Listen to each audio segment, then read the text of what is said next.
எனக்கு பிடிக்கும் தான் அர்ஜுன், நான் இல்லைன்னு சொல்லல. ஆனா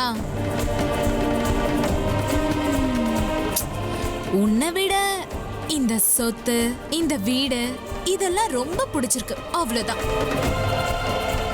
இதெல்லாம் எனக்கு சொந்தமாகணும்னா முதல்ல நீ எனக்கு சொந்தமாகணும். அது வரைக்கும் நான் நல்லவங்கிற இந்த முகத்திரைய போட்டுக்கிட்ட இந்த நாடகத்தை கண்டினியூ பண்ணிக்கிட்டே இருப்பேன் மிஸ்டர் அர்ஜுன். இவ்ளோ பெரிய சொத்து, அந்தஸ்து, ஆடம்பரத்தெல்லாம் அனுபவிக்கிறதுங்கிறது அவ்வளவு சாதாரணமான விஷயமா? அந்த அதிர்ஷ்டம் உன் மூலமா எனக்கு கிடைக்கும். இந்த அரிய வாய்ப்பை என்ன ஆனாலும் நான் விட்டு கொடுக்க மாட்டேன். உன் மேல எனக்கு அக்கறை இருக்கு, இல்லன்னுலாம் சொல்ல மாட்டேன். ஆனா உன்னோட இந்த சொத்து மேல அதிகமான அக்கறை இருக்கு. இந்த சொத்து மொத்தத்தையும் என் கைக்கு கொண்டு வரதுக்கு நீ எனக்கு ஒரு ஏணி மாதிரி. ஏணி மேல ஏறினதுக்கு அப்புறம் யார் அதை கண்டுப்பா? ஆனா இறங்கவே மாட்டேன். இந்த மயூரியோட ப்ரையாரிட்டி ஃபர்ஸ்ட் இந்த சொத்துக்கு, அதுக்கப்புறம் தான் உனக்கு.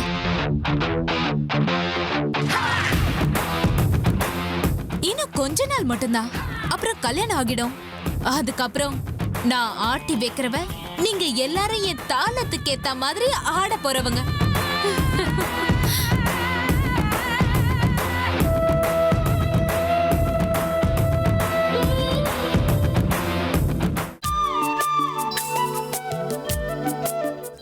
இந்த அமிர்தாக்கா இங்க வர்றதே போலாம் விட்டுட்டாங்க. அவங்க இங்க வரும்போது எவ்வளவு ஜாலியா இருந்தது. இப்போ அமிர்தாக்கா இல்லாம இங்க ஒரு மாதிரியா இருக்கு. வருவாங்களோ மாட்டாங்களோ.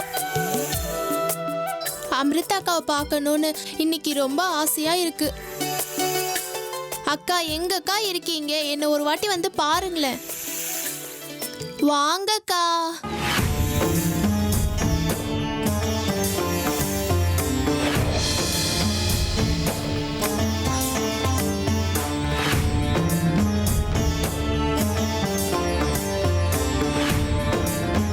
மல்லி,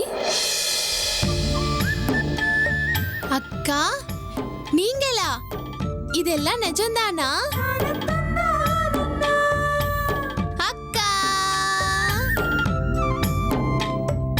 உங்களை பார்த்து எவ்வளோ நாள் ஆச்சுக்கா. இந்த மல்லிய மறந்துட்டீங்களா? போங்க, நீங்க என் கூட பேசாதீங்க. கோவப்படாத மல்லி, நான் சொல்றத கேளு. அமிர்தா அக்கா எப்பவும் மல்லிய நினைச்சுக்கிட்டே தான் இருந்தேன். உன்னை பார்க்காம இருக்க முடியலையா, அதான் பாக்குறதுக்கு ஓடி வந்துட்டேன். என்ன இப்ப கோவம் போயிடுச்சா?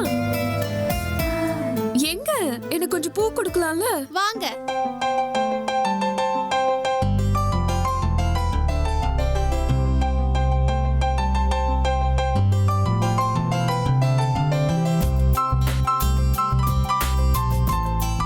அது சரி அக்கா, நீங்க இப்படி செய்யலாமா?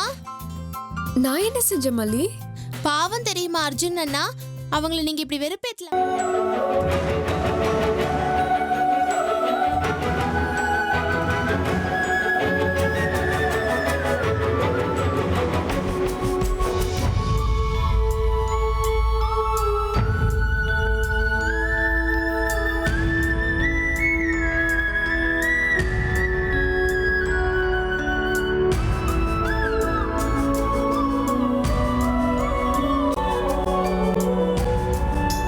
அர்ஜுன், கையில் என்ன ஏதோ ஃபைல் இருக்கு? இதுவா சார்? அப்பா இந்த ஃபைல் உங்க சிக்னேச்சர் வாங்கிட்டு சொன்னாரு. அதனால தான் சிக்னேச்சர் வாங்கிட்டு போலான்னு வந்தேன். உங்க அப்ரூவல் வேணும்னு சொன்னாரு.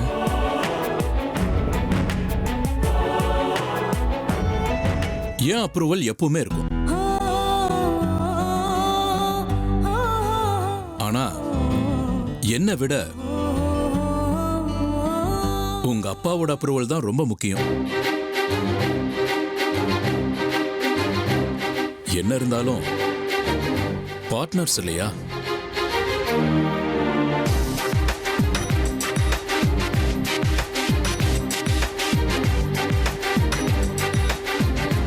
என் தரப்புல இருந்து அப்ரூவ்டுன்னு அப்பா கிட்ட சொல்லிடுங்க.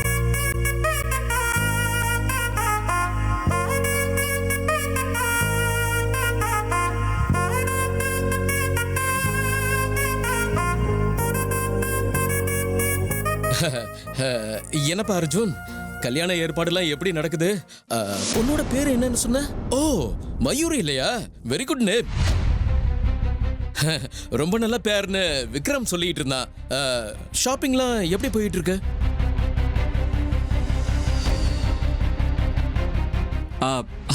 ஆமா சார், நல்லா நடந்துகிட்டு இருக்கு. சாமியே இல்லாத கர்ப்பகிரகத்துக்குள்ள எத்தனை பூஜை பண்ணி அபிஷேகம் பண்ணி என்ன பிரயோஜனம்?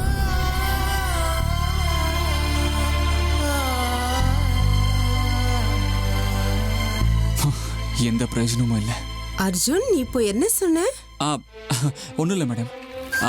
அதுவும் இல்லாமல் ஷாப்பிங்லாம் லேடிஸோட விஷயம், ஆம்பளைங்க வெறும் பார்ட்டிசிபேஷன் மட்டும்தான். அதற்கிட்ட விடுங்க. கல்யாணத்துக்கு 2 நாளைக்கு முன்னாடியே நீங்கள் எல்லாரும் வந்து என் கல்யாணத்தை நடத்தி வைக்கணும். கண்டிப்பாக எல்லாரும் வரணும்.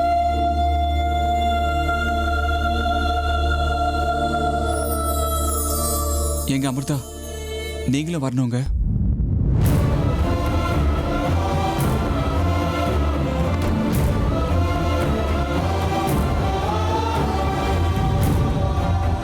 சரிங்க சார், அப்ப நான் கிளம்புறேன். சரிங்க அர்ஜுன். அமிர்தா, எங்கேயோ வெளியில கிளம்பிட்டு போல இருக்கு. ஆமாப்பா, அது கோவிலுக்கு போயிட்டு வரலான்னு கிளம்புனேன். நீங்களும் வந்தீங்கன்னா ரொம்ப சந்தோஷப்படுவேன்.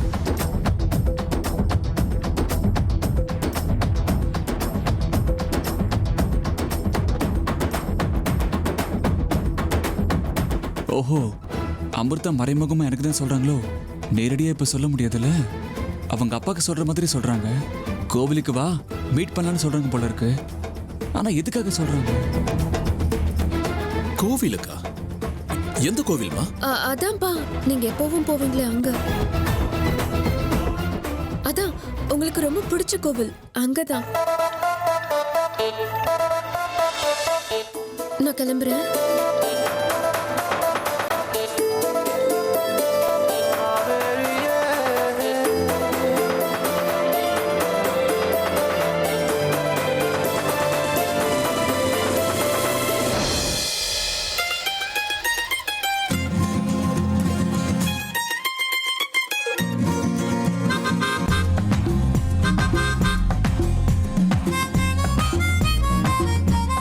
காலையில எழுந்த உடனே நரிமுகத்துல முடிச்சிட்டோம் போல இருக்கு. ஷோர் அமிர்தா, நீங்க கூப்பிடணும் தானே எதிர்பார்த்தேன். கண்டிப்பா வந்துடுறேன். இதோ கிளம்பிட்டேன். சரிங்க சார், நான் கிளம்புறேன். வரேன் மேடம். வரேன் சார்.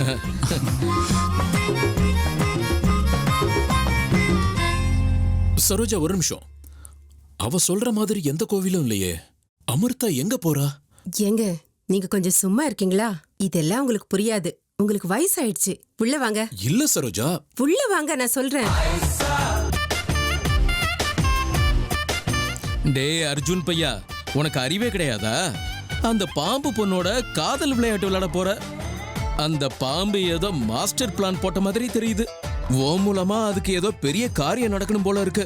அதனாலதான் தன்னோட வலையில உன்னை விழ வைக்க பாக்குது. இது கூடவா உன்னால புரிஞ்சுக்க முடியல? இந்த காலத்து பசங்களுக்கு காமன் சென்ஸே இல்லாம போயிடுச்சு. அழகா இருக்கிறது எதை பார்த்தாலும் போதும். முன்ன பின்ன யோசிக்காம பைத்தியக்காரனா ஆயிடுறானுங்க. தலையெழுத்து. அனுபவிப்பா, எனக்கு எதுக்கு அடுத்தவங்க பிரச்சனை? நாகராணி, உன் அளவுக்கு சக்தி, உன் அளவுக்கு மிஞ்சின சக்தி உள்ள அந்த கானிஷ்காவை இந்த பூமிக்கு வரவழைக்கிற நேரம் இது. கூடிய சீக்கிரம் நீ அழிய போற. ஜெய் மகாகாளி.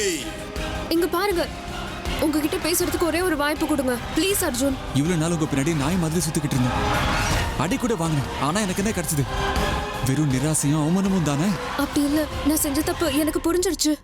ஒருத்தர் எழுந்ததுக்கு அப்புறம் தானே அவங்களோட மதிப்பு நமக்கு புரியும். நிச்சயதார்த்தம் ஆனதுக்கு அப்புறம் நீங்க யாரோ நான் யாரோ. நடந்தது வெறும் நிச்சயதார்த்தம் தானே, கல்யாணம் இல்ல. யோசிச்சு பாருங்க.